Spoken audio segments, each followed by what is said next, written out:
Bonjour, c'est Gramophone et bienvenue dans la Gramo Kitchen.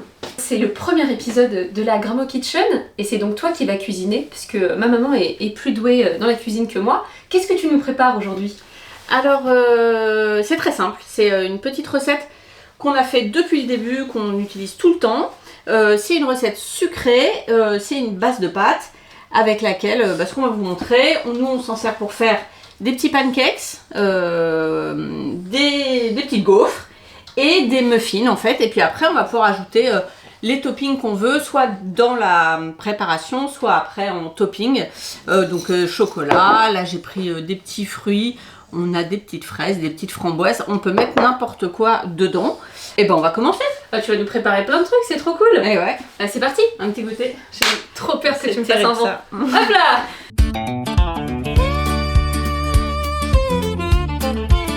Alors on va commencer. Donc pour cette petite recette, il n'y a pas besoin de beaucoup d'ingrédients. Des bananes pour apporter un côté un peu sucré à cette recette, des œufs, de la farine. Nous on a choisi de la farine de petite épaule demi-complète, mais ça peut être n'importe quelle farine. Hein. Ça marche avec, on a essayé une farine d'avoine, évidemment la farine de blé.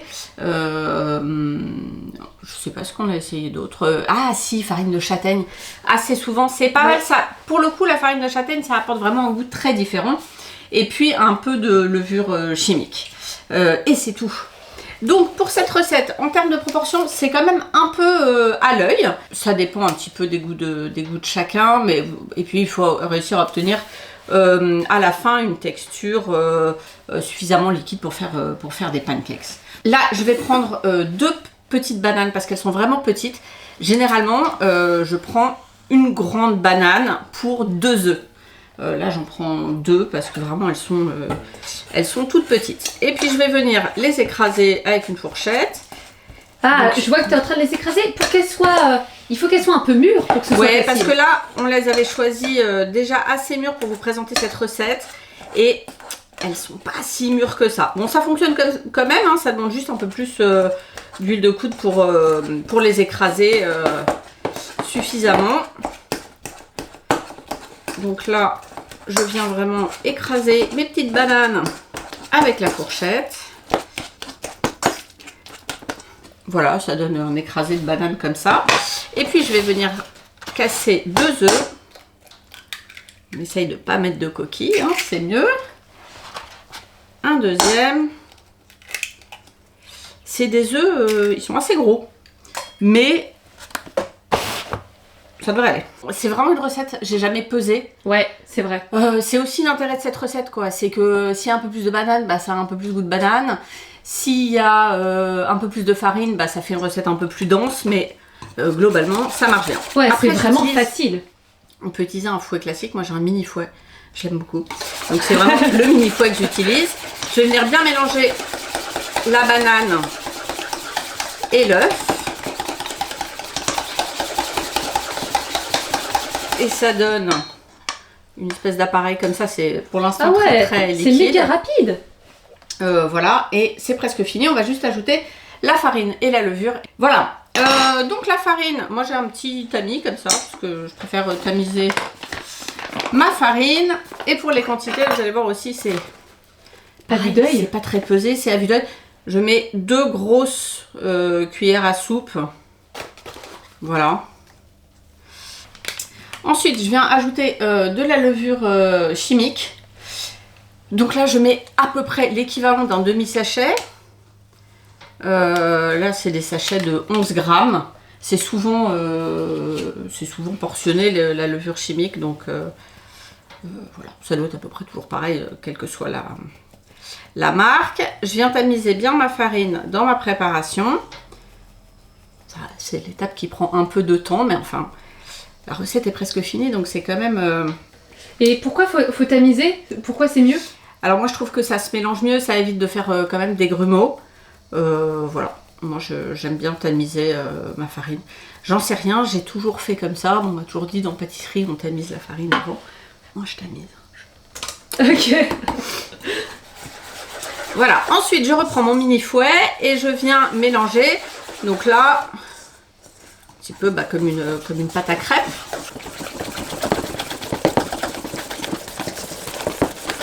Et vous allez voir l'aspect de la pâte. On peut avoir l'impression qu'il y a des grumeaux dedans. C'est pas des grumeaux, c'est en fait les petits bouts de banane qui sont pas parfaitement lisses. Ok. Donc à la fin, vous avez cet aspect-là. Je vais vous montrer avec la cuillère, voir un peu la consistance. C'est quand même vraiment liquide. Hein. Voilà. Et là, il y a un choix à faire. C'est que vous pouvez mettre cette préparation un peu au frigo 1 heure pour reposer. Ça va à la cuisson, c'est quand même mieux, c'est plus intéressant. Nous on fait pas ça parce qu'en général on n'a jamais fait ça. Je le fais de temps en temps, mais en général quand on prépare ça, c'est qu'on a envie de manger des pancakes par exemple, Ouais. ou un petit muffin, et on fait ça dans la foulée. Et honnêtement, ça marche aussi. Voilà, on va pouvoir passer aux différentes cuissons. Donc là, on va vous montrer des petits pancakes, des petits muffins, et puis une petite gaufre aussi. On commence par les pancakes. Alors, donc on va essayer de faire cuire ces petits pancakes. Donc nous, on a une plancha électrique hyper grande qui est trop bien parce que j'aime beaucoup les gadgets de cuisine. Mais bien sûr, ça marche très bien à la poêle aussi. Donc hop, petit spray. Voilà. Et ensuite, là, je vais faire des petits pancakes, mais on peut faire des pancakes de la taille qu'on veut, bien sûr. Parce que comme on a plusieurs recettes à faire, je vais essayer d'avoir assez de pâte. Pour toutes les recettes, en vrai, je vais refaire une préparation, donc ça va doubler les quantités. Que vous soyez pas étonnés après si vous essayez à la maison de ne pas pouvoir faire tout avec une seule. Ah oui, c'est bien. Ouais. Voilà, donc là on va laisser un petit peu cuire. On va attendre qu'il y ait des petites bulles qui se forment. Alors ça fait pas autant de petites bulles que la vraie recette des pancakes. Je ne sais pas ce qui fait véritablement ces bulles dans le pancakes. C'est peut-être aussi pour ça que ça peut être intéressant de laisser reposer la pâte 1 heure pour les gens qui sont patients. Mais c'est pas nous, les gens patients. Ouais, je vais pouvoir le retourner. C'est magnifique. Hop. Voilà, donc c'est très très rapide hein, comme recette. Et alors voilà, moi j'aime bien quand ils sont chauds, rajouter les petites pépites de chocolat qui vont fondre dessus. Et après ajouter un petit mix de fruits selon la saison. On peut aussi mettre des trucs directement dans la pâte. Ce que là je fais pas parce qu'on va faire plusieurs modes de cuisson avec la même pâte. Et donc on a terminé ce premier mode de cuisson et on va passer maintenant au gaufre. Alors la deuxième recette, avec beaucoup plus de pâte ce coup-ci, c'est les petites gaufres. Donc on a un petit gaufrier. J'ai huilé un petit peu les petites plaques quand même parce que pour pas que ça accroche. Et on va se faire des petites gaufres. Hop, c'est la même pâte. Et on attend que ça cuise. Et voilà, je pense que c'est cuit. On va aller regarder la tête de nos gaufres. Wow. Ouais, c'est pas mal, c'est pas mal. Ah, je vais prendre les autres fourchettes parce que c'est très très chaud. Ah, j'ai trop faim. Alors, est-ce qu'on arrive à les décoller? Ouais. Et voilà les gaufres. Hop, je vous montre un peu le résultat. Les petites gaufres. Et pareil, qu'on va agrémenter avec ce qu'on veut. Donc ça, c'est la partie gaufre. Moi j'ai mis le gaufrier au maximum en termes de température. Et je les laisse un peu plus longtemps. Je pense qu'on laisse des gaufres, si vous êtes habitué à faire des gaufres, il faut que ça cuise vraiment bien à cœur pour qu'elles soient bien croustillantes et toutes jolies. Voilà, allez, on va attaquer les petits muffins. Ok. Alors, notre dernier mode de cuisson de cette même recette, c'est des petits muffins. Donc un petit moule à muffins, hein, évidemment, que je vais venir remplir avec notre préparation. Je le remplis à peu près aux 3/4. Là c'est pareil, on peut rajouter plein de trucs dedans. Moi ce que j'aime bien faire de temps en temps, c'est pas hyper... Enfin c'est ultra calorique et tout, mais c'est quand même délicieux. Je mets un petit peu de purée de cacahuètes. Voilà, de temps en temps. Le chocolat aussi, on peut venir le mettre à l'intérieur. Je vais juste égaliser un petit peu mes muffins parce que il y a des empreintes où j'ai mis plus de pages. Voilà, donc les petites empreintes sont remplies. Moi sur mon petit four, je dois le faire préchauffer un petit peu. Je vais vous épargner ce moment parce que ça fait vraiment du bruit, c'est désagréable à la caméra. Et je les fais cuire ensuite à 190 degrés et je les mets 20 minutes pour qu'ils soient bien cuits. Et on va se retrouver après la cuisson.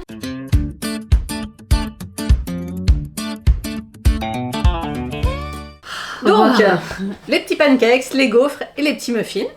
Et puis, nous on va attaquer. Hein. On déguste? Donc toi, tu mets un peu de skier. Ouais, pour avoir un petit apport protéiné sur mon pancakes. Moi, je vais mettre un petit apport un peu plus gras. Je vais mettre un petit peu. Parce que bon, on n'est pas non plus fâché avec le bonheur. Hein. Hop, un petit peu de purée de cacahuètes. Et puis, des petites pépites de chocolat. Hop. Est-ce que ça va tenir? Ouais. Voilà. Hop. Moi, j'aime faire. Et je vais mettre une petite framboise. Hop. C'est pas magnifique? Et est-ce que tu peux me Regarde. donner... Oh non, c'est trop mignon! Est-ce que tu peux me donner le chocolat? Hop, grazie. Pareil? J'aime bien le chocolat. Ok! Eh ben Bon, voilà. le tien, il est trop mignon. Ouais, Regardez! c'est joli. Hein. Bon app! Bon appétit. Oh, attends. Oh, bah, c'est très bon. Ouais! C'est délicieux. Ouais. Bon bah voilà. Alors, si vous testez la recette, on veut bien vos retours en commentaire. Si ça vous a plu, abonnez-vous à la chaîne. Voilà, donc comme ça nous aide à savoir ce qui vous plaît, ce qu'on peut faire comme contenu. Et puis à bientôt, samedi prochain